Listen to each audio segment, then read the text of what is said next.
আজকে তোমাদের সঙ্গে কাঁচা টমেটোর এক দুর্দান্ত রেসিপি আমি শেয়ার করব।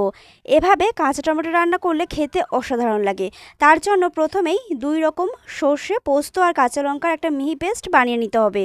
এরপর সর্ষের তেলে কিছুটা সর্ষে ফোড়ন দিয়ে তার মধ্যে ছোট ছোট টুকরো করে কেটে নেওয়া কাঁচা টমেটো দিয়ে কিছুক্ষণ একটু নাড়াচাড়া করে নেওয়ার পর এর মধ্যে দিয়ে দিতে হবে স্বাদমতো লবণ, হলুদ।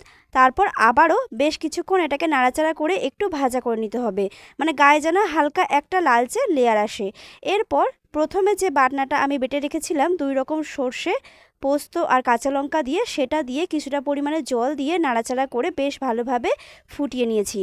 এরপর টমেটো সেদ্ধ হয়ে গেলে টেস্টের ব্যালেন্সের জন্য সামান্য চিনি আর ওপর থেকে একটু কাঁচা সর্ষের তেল দিয়ে ভালোভাবে মিশিয়ে নামিয়ে নিয়েছি।